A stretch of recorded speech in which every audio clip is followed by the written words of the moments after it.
ಇಷ್ಟೇ ಆಗ್ಲಿಂದ ನಿಮ್ ಉತ್ತರ ಏನು? Link document state centre. ಎಲ್ಲಿಂದ ಉತ್ಪಾದನೆ ಮಾಡ್ತಾ ಇದ್ದೀರಾ? ವರ್ಷ 92,000 ಜನ ಅನಕ್ಷರಸ್ಥರನ್ನ ಮ್ಯಾನುಫ್ಯಾಕ್ಚರ್ ಮಾಡ್ತೀರಾ.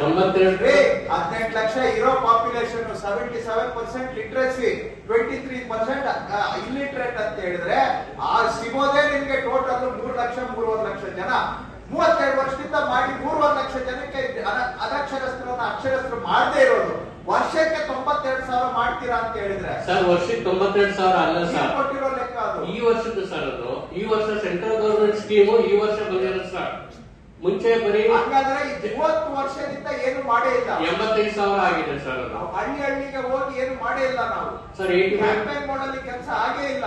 ನೀವು ಬಂದ ಮೇಲೆ ಕೆಲಸ ಆಗ್ತಾ ಇರೋದು. ಅದಕ್ಕೆ ನಿಮ್ ಹಿಂದೆ ಇದ್ದವ್ರು ಯಾರು ಕೆಲಸ ಮಾಡಿಲ್ಲ, ಎಲ್ಲ ತಪ್ಪು ಲೆಕ್ಕ ಕೊಟ್ಟು ಹೋಗಿದ್ದಾರೆ ಸರ್. ಇದುವರೆಗೂ 85,000 ಆಗಿದೆ ಸರ್. 30 ವರ್ಷದಲ್ಲಿ 85,000, ಒಂದೇ ವರ್ಷದಲ್ಲಿ 92,000 ಸರ್. ಅದು ಟಾರ್ಗೆಟ್ ಕೊಟ್ಟಿದೆ ಸರ್, ಅದು ಅಷ್ಟಿಲ್ಲ ಸರ್. ಅದು ಸರ್ವೆ ಮಾಡಿಸಿದಾಗ ಬರೀ 24,000 ಸಿಕ್ಕಿದೆ ಸರ್ ಅದರಲ್ಲಿ. ಟಾರ್ಗೆಟ್ ನೀವು ಕೊಟ್ಟಿರೋದು ಅದೇ ಸರ್, 75,000 ಟಾರ್ಗೆಟ್ ಕೊಟ್ಟಿದ್ರು ಸೆಂಟ್ರಲ್ ಗವರ್ಮೆಂಟ್. ಅದ್ರಲ್ಲಿ 24,938 ಅಷ್ಟೇ ಸಿಕ್ಕಿದೆ ಸರ್. ಅದು ದುಡ್ಡು ಇನ್ನೂ ಬಂದಿಲ್ಲ ಸರ್. ಅದು ಕಾರ್ಯಕ್ರಮ ಶುರುವಾಗಿಲ್ಲ. ಇನ್ನು ಎಷ್ಟು ವರ್ಷ ಇದನ್ನ ಮಾಡಬೇಕು ಅಂತಿದೆ? ಸರ್, 24 ವರ್ಷ ಆಯ್ತು ಈ ಕಾರ್ಯಕ್ರಮ ಶುರುವಾಗಿ. ಅನಕ್ಷರಸ್ಥರನ್ನ ಅಕ್ಷರಸ್ಥರನ್ನಾಗಿ ಮಾಡೋದು ಶುರುವಾಗಿ. ಇನ್ನ ಎಷ್ಟು ವರ್ಷ ಮಾಡ್ತೀರಾ ಇದು? ಸರ್, 27 ಟಾರ್ಗೆಟ್ ಇಟ್ಕೊಂಡಿದೆ ಸರ್ ಸೆಂಟ್ರಲ್ ಗವರ್ಮೆಂಟ್ 2020.